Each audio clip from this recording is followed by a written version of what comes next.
So today I'll be talking about the introduction to microbial genomics. So this won't be specifically methods, it's more like concepts you should be aware of, and just general information with regards to microbial genomics and what can, potentially impede your analysis and what can be important to know for your analysis.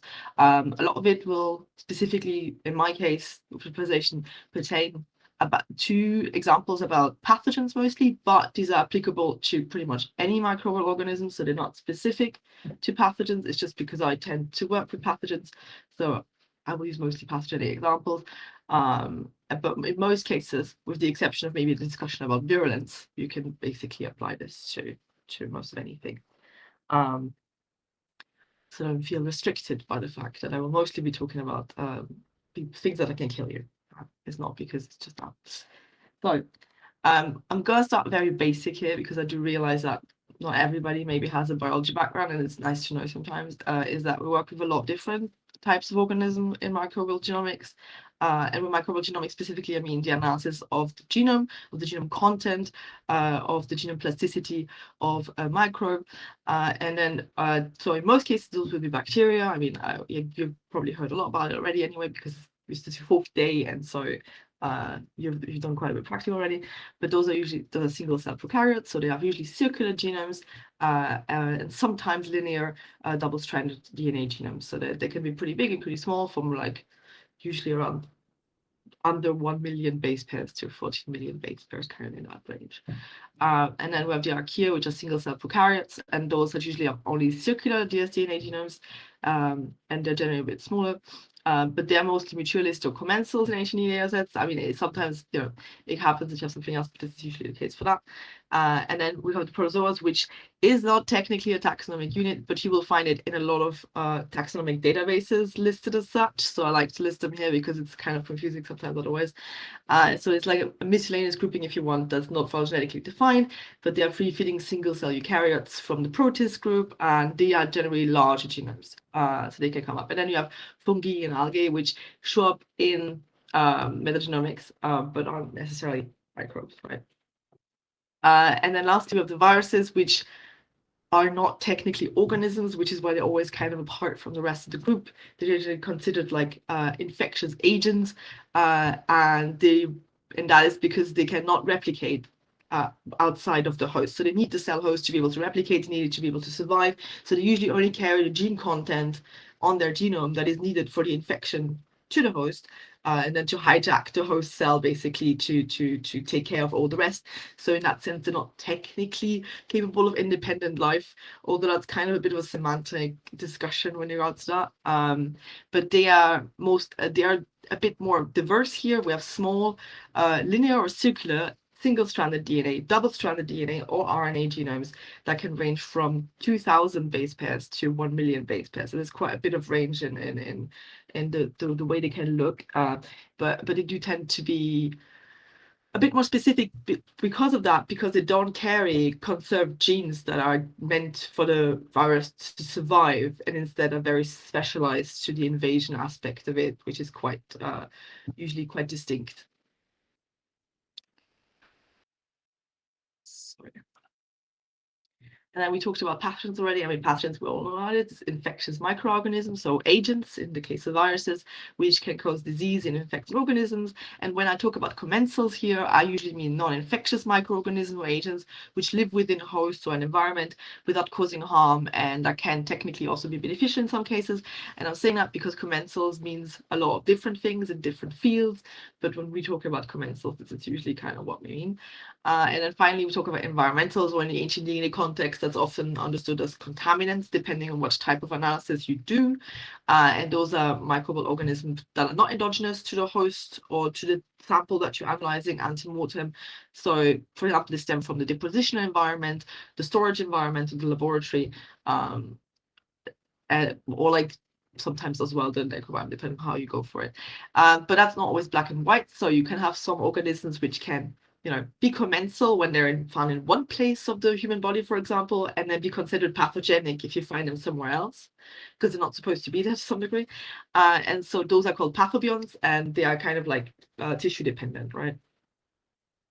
There are also some that can be more or less considered pathogenic if you can recover them in larger amounts. So it's kind of a situational analysis for you to figure out whether you think they're going to be pathogenic likely in that situation or not, based on literature. So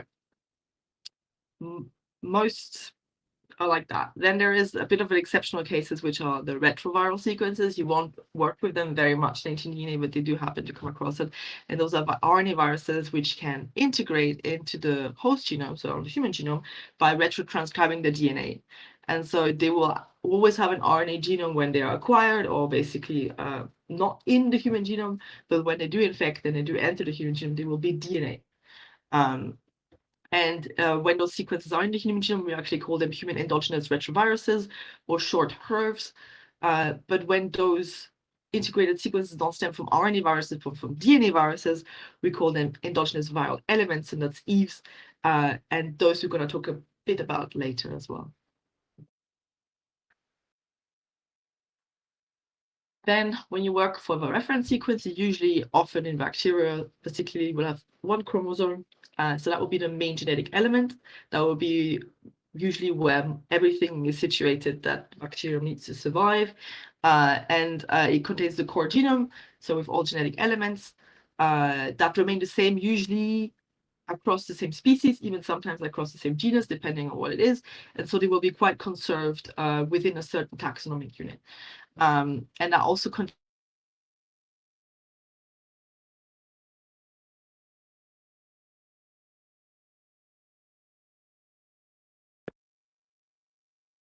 I just frozen.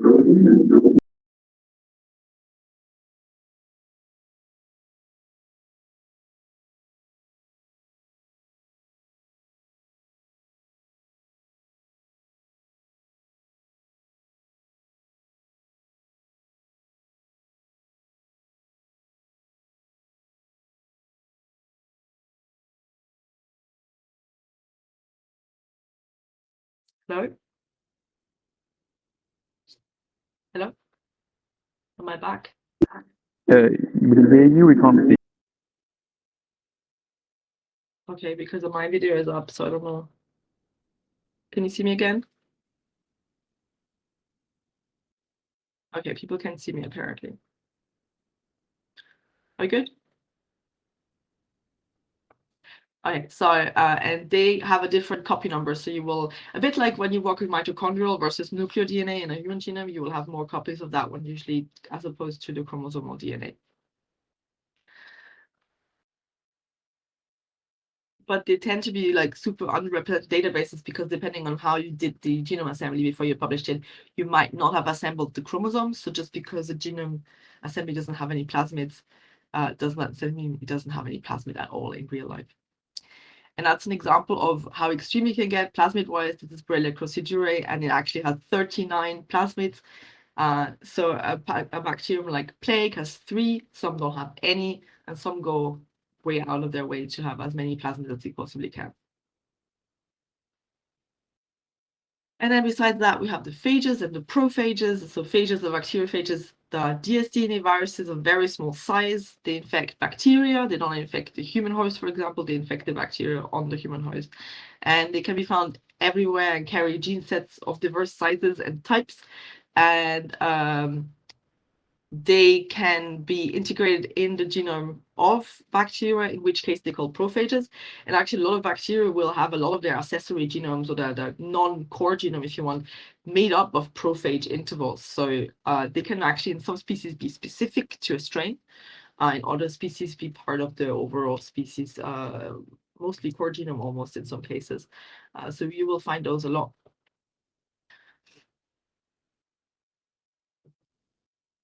And so we come to the general pipeline. I mean, you've discussed part of it, I'm sure, already, or all of it.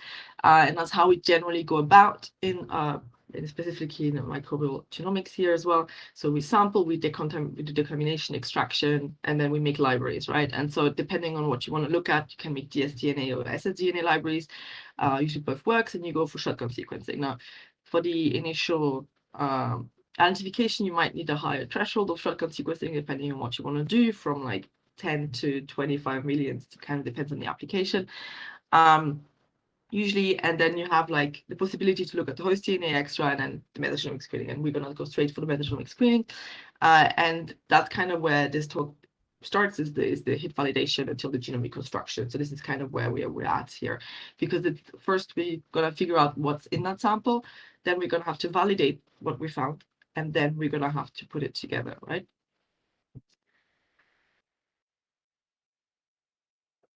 And so one of the questions we always get is like, what should we be looking at to be able to find pathogens from specifically in archaeological material? And that kind of depends what you're interested in, because a lot of pathogens are specific to some tissue types or to some phases of infection. They work a certain way, like they will have a high bacterial load or high viral load or low. And so you have to kind of consider all that in the picture. So first of all, does the pathogen of interest enter the bloodstream? If yes, is it during the entire disease course? Is it just during very specific circumstances? And then how extensive is the bacteremia, viremia? How likely are you to be able to detect it even? Because if it's just antemortem and then it's very low, the likelihood would be less smaller. When it's like a larger portion of the disease course and then have very high bacteremic loads, we might have a better chance of actually detecting it, especially if it's like a fully invasive disease that's in the bloodstream and not just like some tissue types that might be affected, which will not preserve in the ancient archaeological record. And then does the pathogen cause lesions where it preferentially replicates? So meaning, does it cause lesions that you can recognize on a skeleton? And are those lesions the parts of the body where it will replicate preferentially, where you'll find higher amounts of that pathogen? Or is it just that it causes lesions because of inflammation and you won't actually have a higher amount of the pathogen being able to be found there, just that it's a sign that it was present in the body at some point? And then also whether a pathogen is something that would have affected individual during early childhood or not, and that can or integrate in host genome, and that can affect where you will find it, because usually congenital diseases, early childhood diseases, integrations, you will be able to find even in bones such as petrous bone, because they will have affected individuals before all of that bone fully ossified and remodeled, and so you will still find traces of it. But if it's something in adulthood where this very compact bone is already fully formed and doesn't really remodel much anymore, you're much less likely to actually still find it there. And so that's the concept as well, tissue tropism, which means that each organism, each bacterium, each virus has a range of cell and tissue types in which it can proliferate, it can replicate, and in some instances become latent. And in lower pathogen, that's a very restricted range. And so you will have to figure out whether it's possible for you to recover said pathogen based on its tissue tropism profile. Just some general myths a bit to dispel, so microbial content and pathogen content is not directly correlated to human DNA content. So that means that you could have a really bad sample for human DNA, but you could get full microbial genomes out of it. So don't just kick out anything that has bad human DNA out of your samples and to say it's not worth looking at. It is definitely. I've had samples where the human genome was so low we couldn't do anything with it, but we had like 10x bacterial genomes in it at the same time, even without capture sometimes. So it's definitely always worth looking at. And as I said, you can also find microbial signature in the petrous bone, etc. You would just find a very different range and a bit more limited range of microbes. But so everything is worth screening. Just have the expectations right as to what you will be able to find in there.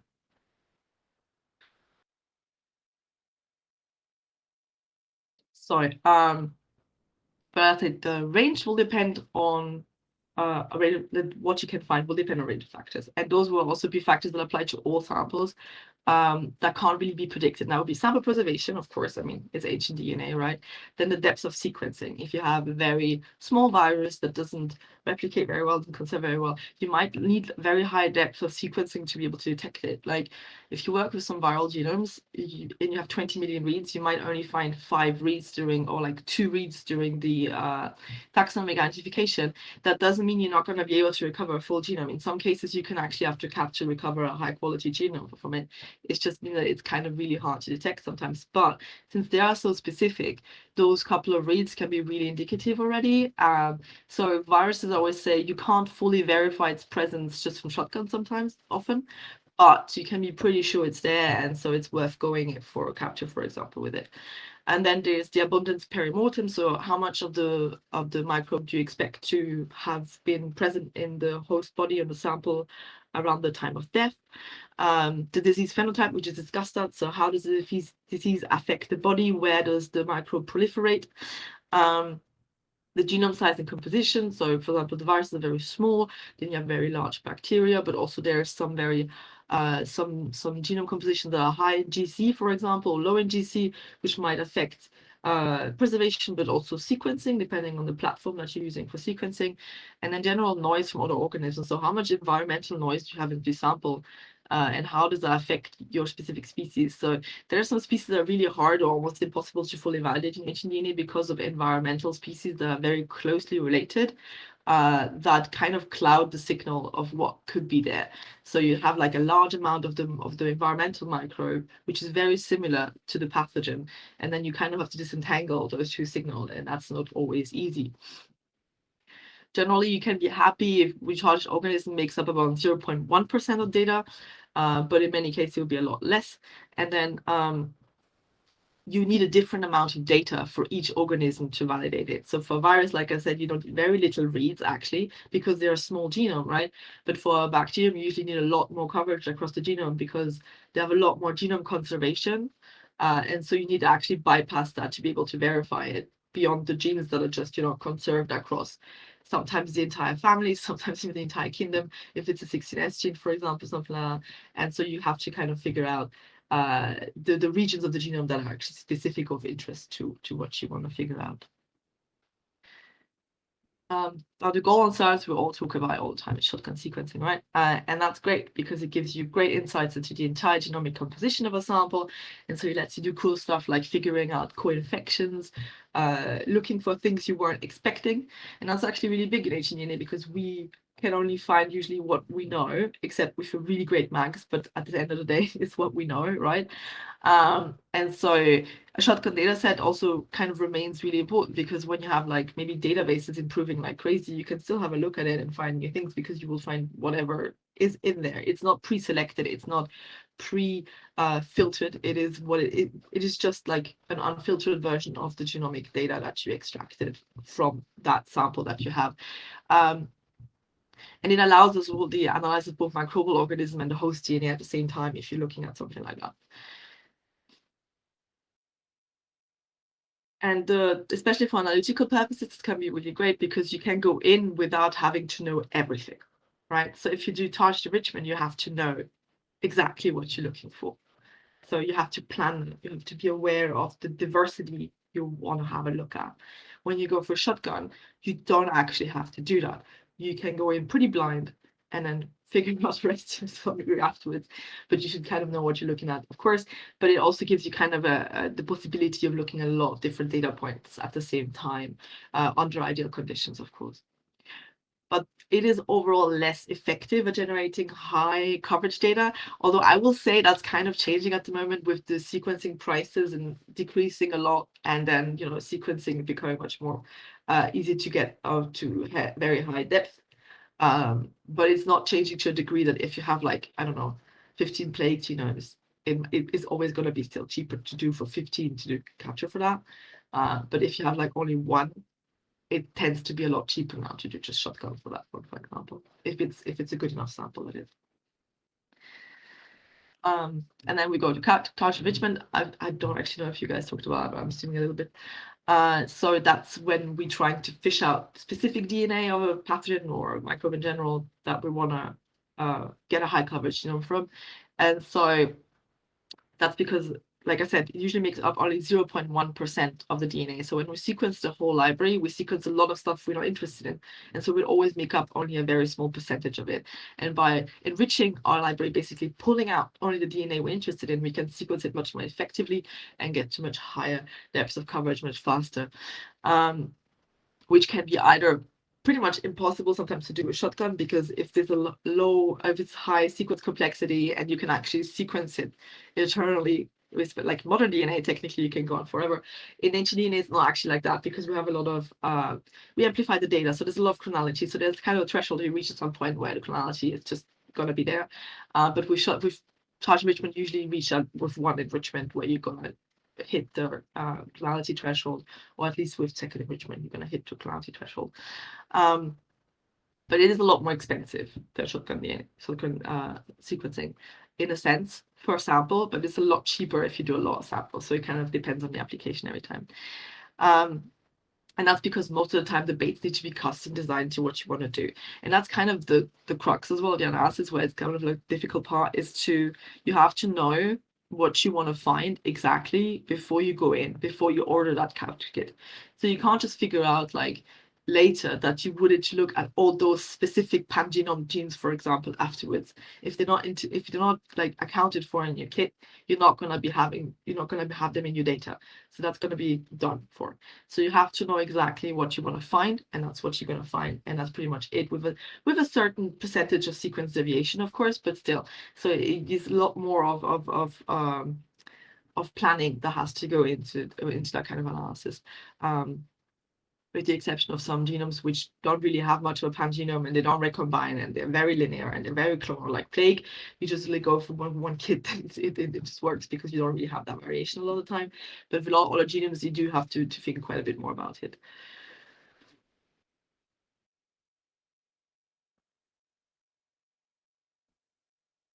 And now for species identification. So I always say the results of a classifier should not be your end results when you do genomics specifically. So this is just when you want to actually study the genome of the individual, of the organism, because you need to be absolutely sure that you actually have the organism that you think you have, right? And taxonomy classifiers only give you an idea of what is likely to be there at the end of the day, especially when you don't have a lot of data, when it's very limited amount of data, when it's like 5 reads of a virus, so when it's like only a couple of hundred reads of a bacterium, that's not going to be enough often to fully validate it. And so for ancient DNA, now also consists of 3 steps, and that's the authentication of the DNA as ancient DNA, first of all. So that would be the amination signature. But that's not a 100% thing. Some DNA under very specific circumstances might not have a deamination, but in most cases it will. So it's still a very important factor to have, especially when we're talking about bacteria that might be in the modern environment and could be technically contamination. So it's really important to have a look at that. And then comparative or competitive mappings to relevant reference sequences. So that would be the target organism, so what you think it is, but also closely related environmental or commensal species to check that you don't have like something that might not be what you're looking for. And then finally, the identification of intervals specific to the target species. So that could be genes, that can be plasmids. I mean, we're going to go into it a bit later. And then also consider whether it makes biological sense for you to find the species where you found it.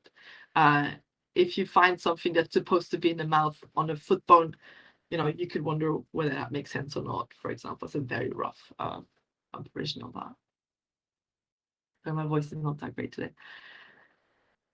So when we're looking at the genome alignment and the mapping, I said there's 2: competitive, there's comparative mapping. Comparative means that you do distinct mappings to multiple genomes. Competitive means that you concatenate the reference sequences into one FASTA file and you map it to everything at once. Why does that matter? Because depending on what mapper you use, that will actually influence the statistics you get quite a bit.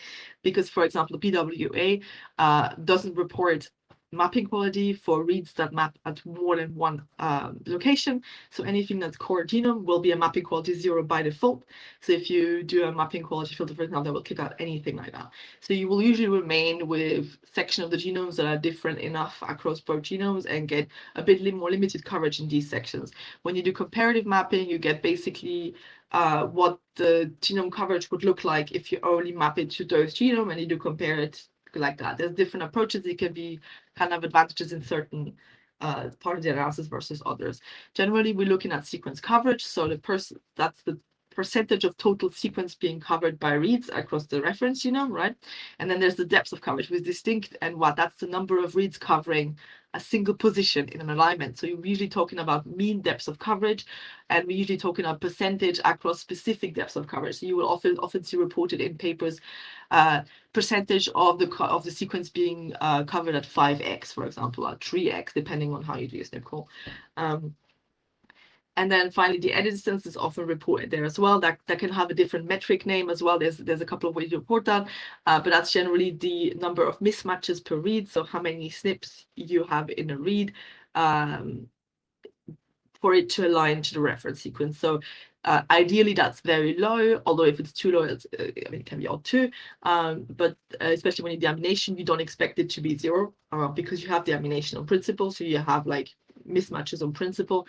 But ideally you shouldn't have like 2 to 3 mismatches on every read, because the likelihood is that you're not having the right thing at that point. Doesn't mean in every case. There's very there are species that tend to have a high variability, and so there, when you don't pick the exact right reference sequence, you might still have a very high distance, or it might just be that it changed a lot from how it used to look, and then you might also have a high distance, but in most cases it shouldn't be too high. So we can only ever reconstruct when you do this. The standard approach which you do in microbial is usually reference-based approach, right?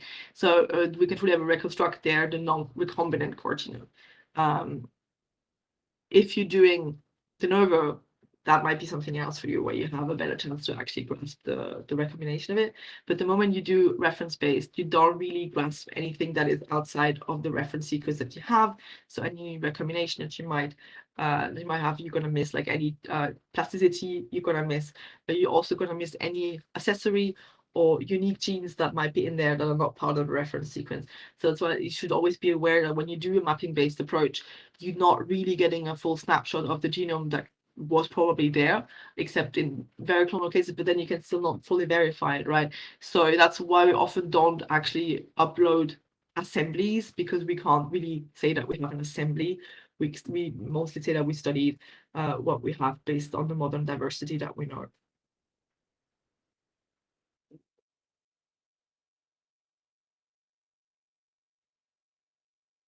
Right. And then I like to show that picture, but it's actually mapping. So this means that was mapped distinctly to 2 reference genomes, right? And there you can see that we do have, actually you can see it, that you have very nicely even coverage across the whole genome in the second one, where then the first one you have all these very peaks, this peaky coverage, which is like from conserved genes that are in the species, in the family, in the kingdom, whatever it is. And then that usually doesn't tell you have anything, because that's coverage, and you will see, oh, it has 4,000 reads to that specific organism, and depending on what taxonomy classification you work with, that might even show up in your taxonomy classifier. But it actually doesn't tell you anything as to what they're there, because these genes are conserved across, I'm seeing a mouse here, across a lot of species, and so they will show up in your mapping whether you want it or not, but that doesn't actually pertain anything to your, there you go, to your identification. Whether the other one, it looks very low, but you do have nice coverage across the whole thing. And if you see on the left, you have these histograms, and that's the edit distance. These are quite old plots of mine, actually. And you see that most of the reads are edit distance 0, meaning they don't have any mismatches to the reference sequence. And that's also, usually you want to have like a pretty even distribution from the higher 0 and then going lower and lower and lower. Usually around 3 to 4 maximum should be where it kind of flattens out. And then of course the amination curve as well.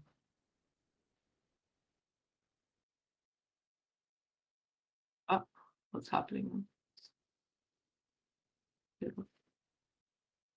And that's an example of how you can check with like closely related. I say closely related species, but I don't always mean species. Sometimes I mean actually like in the species, like not even subspecies, but I mean like actual clades. Because sometimes if the species has so much divergence within the species that you can have very like almost distinct species within the same species, with sharing the same core genome but having very different accessory genomes. For example, in this one case, this Haemophilus influenzae, so this is a bacterial pathogen, and Haemophilus influenzae has 6 serotypes, if I remember correctly, so from HF, and we mapped it to the reference genome of the serotype we serotyped it to, so that was serotype B, and then that's the next closer species, that is Haemophilus aegyptius, and then we have Haemophilus hemolyticus, and finally Haemophilus parainfluenzae. And parainfluenzae is actually, for example, in this case, a a bacterium that be commensal in the oral microbiome or in the oropharynx. And so you would expect that to find that more often in ancient DNA data sets, for example. And we did see that obviously we have like the closer we get to the pathogen, the better the coverage get, the better the statistics get, the closer phylogenetically we are. So the parenfans is the farther away phylogenetically, and then we have Haemophilus hemolyticus, which is a bit closer phylogenetically, and we have Egyptus, which is even a bit closer phylogenetically, and then we have Haemophilus 10, 8, and 10, which to technically not only be the right species, but also the right serotype.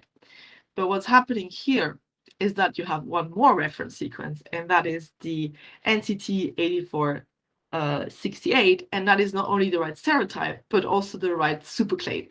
So you have the serotype that's actually split across 2 superclades, but there's only one genome in modern diversity from that serotype in the second superclade. And by mapping it to the right reference sequence from that superclade, we actually got a higher coverage, I think, of 2x more in the mean coverage.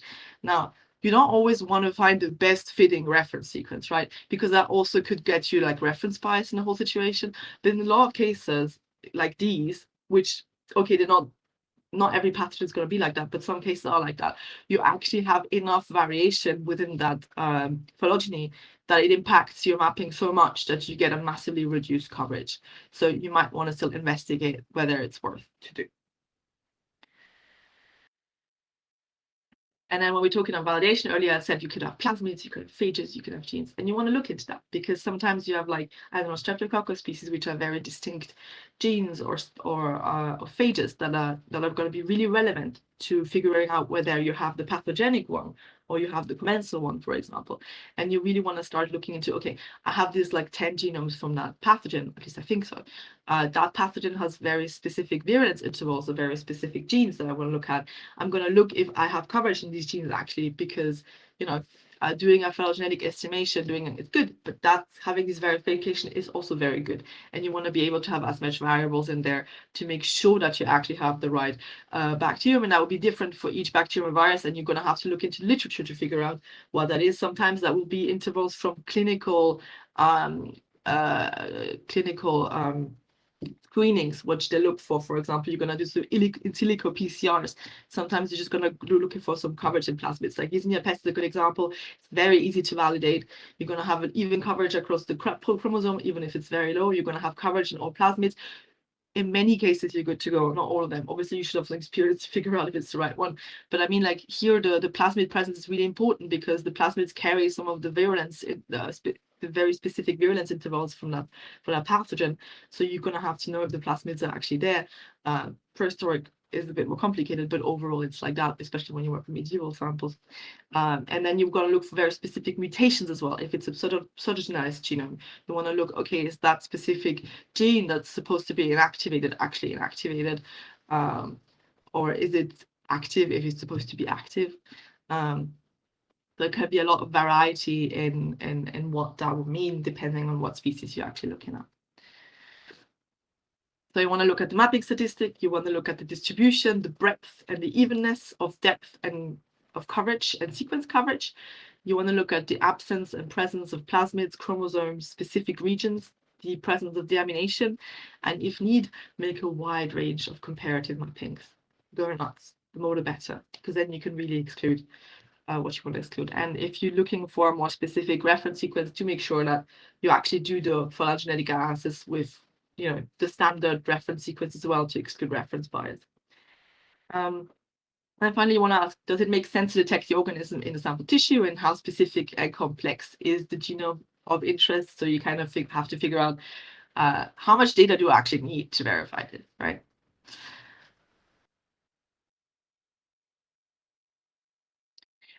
Very shortly, strain versus genome. You will hear that a lot. You will hear, I have a new strain. Most of the time, what you have is a new genome, because a strain would technically need a significant amount of genetic variation for it to be defined as a new strain. However, in ancient DNA, since we usually get quite new, genomes on principle because they're very old, they're very often strains. But a lot of the time, you still have to think about whether what you have is a strain or a genome. So it's worth thinking about. So I did mention that we have a lot of variation in microbes, and we need to kind of be aware of what we're looking at when we start studying it. So am I looking at something that's like super plastic? Am I looking at something that's super clonal? Am I looking at something that's a huge genome variation, or is it just never changes almost, and you just accept 2 or 3 SNPs, right? You should be aware of how this bacterium or this virus or whatever you're looking at evolves and changes, and how much divergence you're actually expecting it to have. And some of the concepts that are really important to us is that sequence complexity and GC content, for example, as well. Where GC sequence complexity would define, well, you can read the definitions yourself here, but what it basically is how different, like how diverse the nucleotides in the sequence is, to put it very simply. So when you have A, that's a very low complexity sequence, and everything could be mapping to that, because that's like a poly A trail, and it's just really bad for mapping. And then you have these like tandem repeats with ATG, ATG. Again, that can be present in a lot of things for in your library. That's not very specific to what you're looking at usually. And also for ancient DNA, repeats are really complicated because of that, because we can't bridge repeats because our reads are too short. So anything mapping to repeats will usually be a mapping called D0, just because of that, because we don't know from where it's from. It could be from 10 bacteria that are around that have the same tandem repeats. It could be from the host genome that has the same tandem repeat. It could be a mixture of all. So we don't usually look at variation that is dependent on tandem repeat counts because of that. And then you have complex regions that have like a lot of sequence diversity. And so that means that we can actually usually have a better chance of finding like specific reads mapping to those regions. And GC content is very similar, but it pertains specifically to the amount of GC bases in that sequence, and that can be relevant for some laboratory steps, that can be relevant for capture, that can be relevant for some sequences. So for example, if it's super high or super low GC content, it will not capture as well as when it's like a more even GC content, and that can influence how well you may be able to capture some regions as opposed to others. And so that might inform how you look at a final mapping.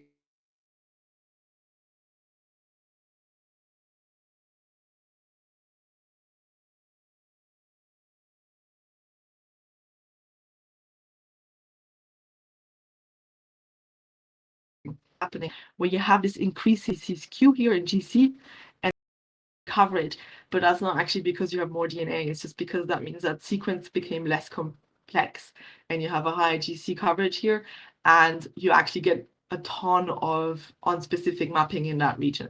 And the opposite can also be true. You can have a GC skew so heavily impacting your mapping that you don't get any coverage there anymore.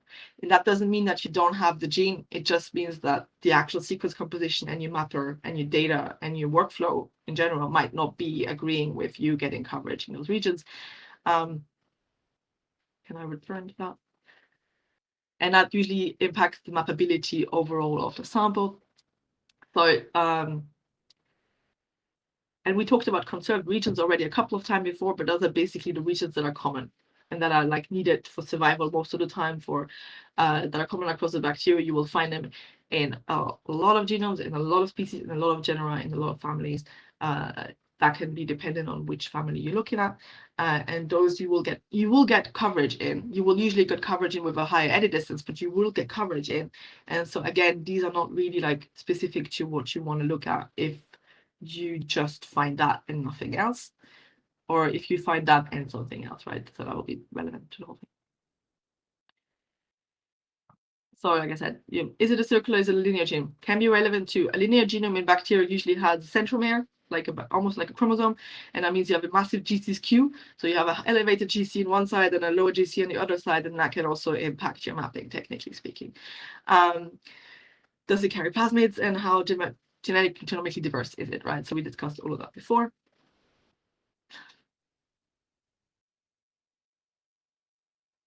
But also like a lot of what you find will be detected with what you know. So what data is available to you, what data is in databases, what data is in taxonomy classified that you're actually using to identify this, right? What type of data is available. So for taxical classified, an example is COVID. So if you had a database that was built before the COVID pandemic, what you will have in the database is SARS and MERS, right? But you won't have COVID. So when you actually have COVID in data sets, you won't find COVID. You will find reads matching to SARS, because that's the closest denominator, like the closest taxonomic unit that you will find to something that is COVID related, like COVID-19 related. And if you have a database that is like after the COVID pandemic, you will actually find COVID. So that will very much depend on what your database looks like and when you're capable of finding something, or cleanly capable of finding something, or if you have a lot of sequence divergence in that species, but you only have one genome, how likely you're also to be able to identify the reads matching those genomes.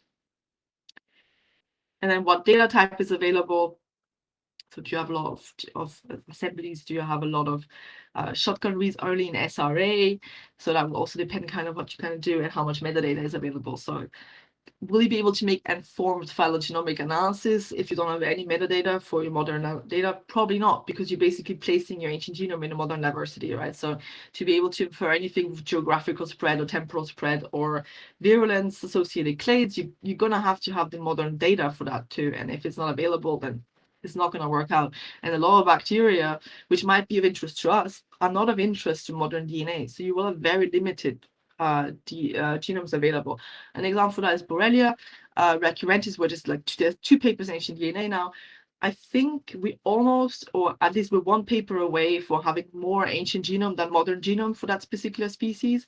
And the reason for that is because in modern times today, that species only found in Eastern Africa in very poor population. It doesn't get sequenced. Modern medical people in the West are not interested in it. So what you have is, though, that in historical times it used to be everywhere in Europe because it's associated with the body loss. So you have this distinction where you're really lacking in modern data for that one, and you're actually bringing in the ancient data, which is like now making up a higher percentage of diversity and making up the only available European genomes, for example, for that pathogen at all. Then you want to ask, is the plastic, does it maintain its genome size? We're going to get into that a bit later. Is the pangenome open and closed? Again, some people are going to get in a bit later. And does it have like very specific phenotypic or genomic differences across clades? So that's an example of Haemophilus influenzae, where we have just a change of clade and all of a sudden the genome is pretty distinctly different. And is your sample grouping within modern diversity or basal trait? Because both can be true, and that can mean different things. Very quickly, we talked about recombination. That's because, well, bacteria and viruses are haploid and they're a small genome, which is great. But they do like to mix and match with each other.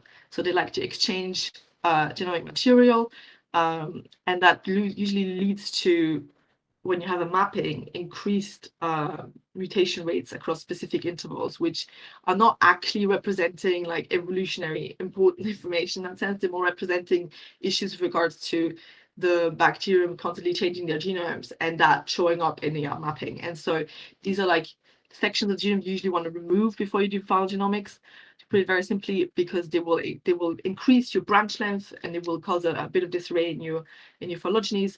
And so you do want to make sure that you check recombination signals across all your alignments always, because even if you think there's no recombination, there might still be recombination. And that will actually impact your phylogenies at the end of the day. The kind of the exception to that is clonal species like plague. They don't really recombine. Now, does that mean that they never recombine? No, it doesn't mean they never recombine, but that means that your alignment will usually not be affected by recombination. And if you do a basic recombination scan, it will tell you no, provided you did everything moderately correctly. This is actually an example of what recombination can do.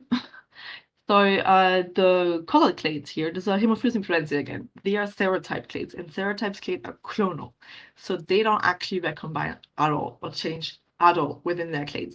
These are not like the same experiment or the same individual. These are all very distinct individuals over time, over 60 years of sampling. They're just basically identical within the serotype. And this clade, the gray one, is a clade that's not serotype, not serotypable clade, it's a non-typable clade. And that one recombines a lot. And you see a lot more of these longer branches happening here. You see a lot of more plasticity within the genome. You see that you can't really handle them in the same way. So that makes this phylogeny quite complex to build, because you have 2 very distinct dynamics happening here. A very plastic, a very recombinant clade versus very clonal non-plastic clades in the same phylogeny. Most will be easier than that. I'm trying to speed through that now. Reductive evolution, so that means that what we have a lot is that for bacterium that specialize, they actually reduce their genome, they make it smaller, so it's more effective at one very specific thing. For example, infecting humans, they will start discarding genes, they will remove them, so they make their genome small and specialized. That was what we call reductive evolution. That's actually quite interesting in ancient DNA because we can look at more basal species and at the modern version of it and see if our genomes are at the intersection of both of these, or how far along that reduction they are, and especially that, you know, becoming virulent, the way to become virulent, they can reconstruct them. And Borrelia is a very nice example of that. That will also usually involve no, that's not there, so we'll do that later. That will also usually involve subsidization. Okay, can we go back? Thank you. Subsidization means that they will not only lose the genes, but they will make them inactive. So they will just lose function. They will stay there, but they will no longer be active. So you can actually also check how many of them are still active in your ancient genome versus in your modern genomes. And then we talked about it a bit, but like the presence and absence of gene intervals. So are we missing some key genes that were acquired later, for example? Do we already have them? In this case, you see that most of it is here, but what is shown in red are repeats, and that's what I meant earlier. You will have them there. They will be mapped. They will just be mapped at mapping quality 0 usually when you do BWA especially. And in those cases, if you do mapping quality filter on that, and you don't look at the alignment first, you will think that they're not there, but they're actually there. So do look at your alignment as well without the mapping quality filter, because otherwise you might think that you're missing things that are actually present. Because the same thing happens when you have a duplicated gene in a genome, which does happen quite a bit. And when that gene is present twice, and it's pretty much identical, what will happen when you BWA is that you will make a mapping quality filter even of one, and those genes will disappear. And then you might think, oh, it's lacking those genes, but actually there because it's just basically an artifact of your bioinformatic workflow. Right? You can use other mappers that don't have this effect, like Bowtie, I think, in a couple of those, but just be aware of what software you use when you do that kind of thing. And we talked about pangenome. I'm going to speed through that because I barely any time. But so pangenomes is the entire genetic material on a species that is known. So that will make the core genes, the genes that the entire species will have those genes. Then the accessory genomes, which is like genes that most of the genomes, or at least a couple of the strains or species or genomes in that species will have.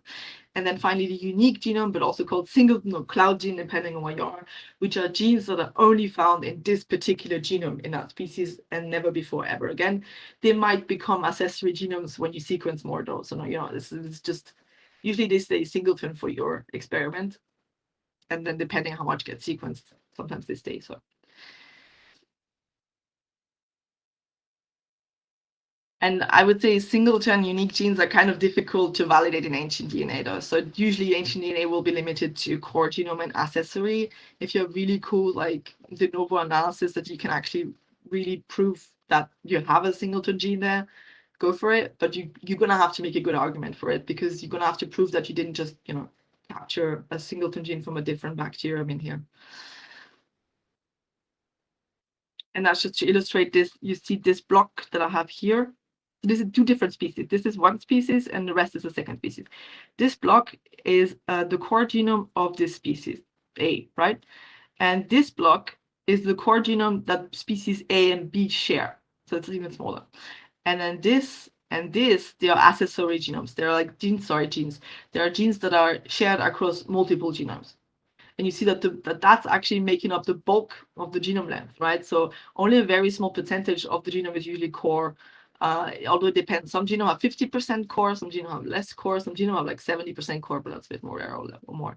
So you have to figure out how long your core genome even is. And then you can have a lot of type of mutations which will impact your coding regions. So when we talk about pseudogenization, that means that the gene gets inactivated, for example. That would usually be caused by a frameshift mutation or by a stop codon or a start codon. So you might have a start loss or a stop gain in the middle of the gene, which will impact its ability to actually fully function. You cannot fully estimate if it's not functioning at all anymore, or if it has limited function. No, this is ancient DNA. We're not doing in vivo most of the time, right? But you can estimate whether you have like a frameshift mutation in the modern versions, for example, and that frameshift mutation is not present. You have a fully activated gene in the ancient genome. But you can also kind of estimate whether you do have mutations which impact the function of genes or not. And there you should actually evaluate whether you have the full interval that is relevant to be able to evaluate that. If you only have 10% of the gene covered and you find a stop codon, you do not have a stop gain mutation usually, because you don't have the full coding section of that gene, right? So it's like you trying to predict whether you have impact on the gene without having the full gene will always be flawed, because you can't fully predict whether the gene actually the amino acid sequence looks like that without having the full sequence. So when you have like a sequence like this where you're missing a whole chunk here and a whole chunk here, and you have a stop gain mutation here, you don't know how the amino acid sequence would look if you had the coverage here, for example.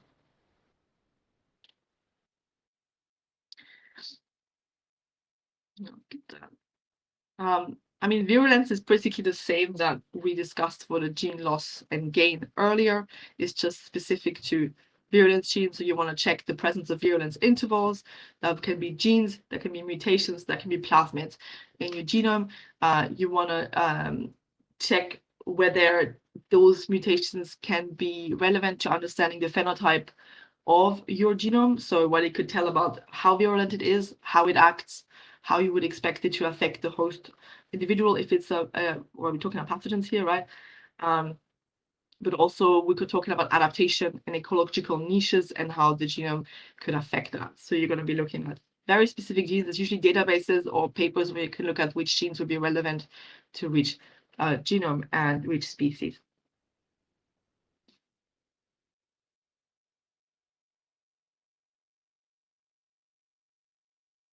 I'm just going to go through that because otherwise I'm not going to finish. And that's something I added this year because of the paper I'm publishing now. But there's been bioarchive already. It's about integrated DNA viruses, which is now, I guess, the next thing that we're working on. And that's DNA viruses that integrate into the human genome.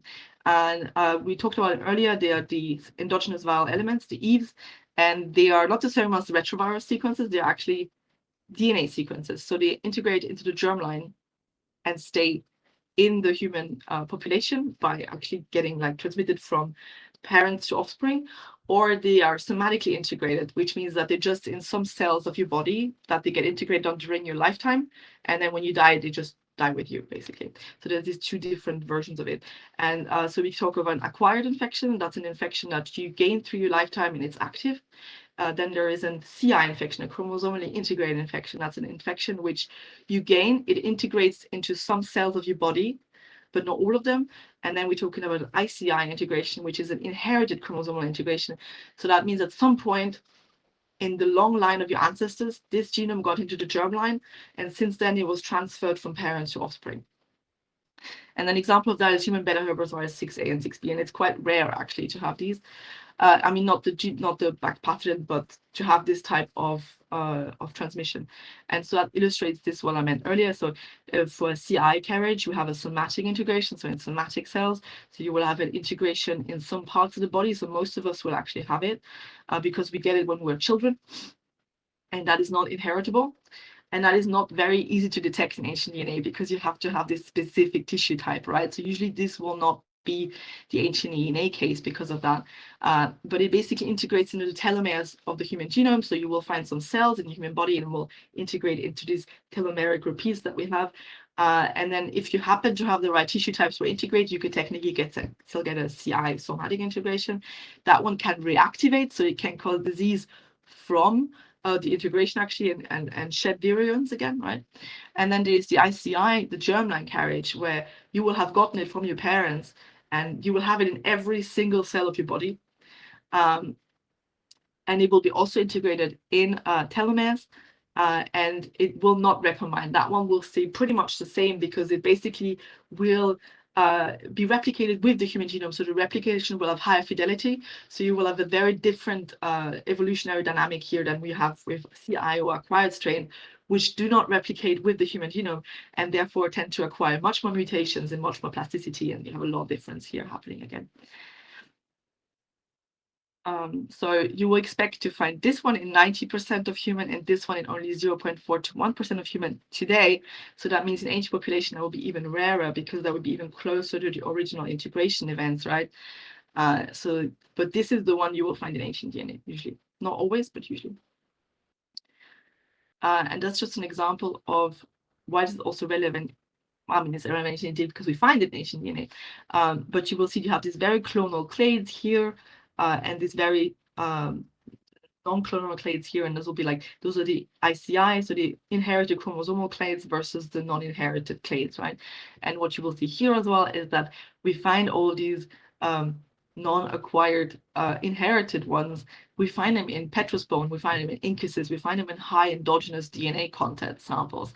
So this is all of a sudden where the high endogenous content starts being important again, because obviously when they're integrated in the human genome, you're going to find them in high endogenous content samples. So this is why I say sometimes petrous bones are very interesting for some stuff, but it has to kind of match. And I will finish now with the last, I think that's the last slide actually, where obviously we're talking about shotgun, we're talking about co-infections and multi-strain infections. These are things that you should be looking at, because with shotgun we have the advantage of looking at everything that's there. We have very complex infections. These are just two of the papers that kind of were some of the first ones that published that, but we do find out quite heavily now. We usually have, often, not always, a chronic infection and an acute infection, where the acute infection is often the cause of death, right? But not always. And so you'll find this whole mix of infections happening in ancient samples, which are now fully detectable with shotgun sequencing, provided you use the right databases. I had one more slide. So just how do we construct disease phenotype and ethiopathology? So that means how the disease affected an individual, for example, during its lifetime or before its death. And that's like, where was the genome isolated from? How can this relate to genome phenotype? In what demographic cohort would the individual be? So is it a child? Is it an adult? Is that relevant to the pathogen you're looking at? Can we conclude whether it's likely to be a chronic or non-acute infection? Do we know about any co-infections? Do we know of the extent of affected tissues within the host body? Can we integrate a synthesis of data types available, for example, osteology, archaeology, isotopes, that could inform us more? And then finally, do the host genome show any clinically relevant variants, which might tell us whether it's more likely to be heavily affected or affected at all by specific pathogens you're finding in the body? And that's it for me.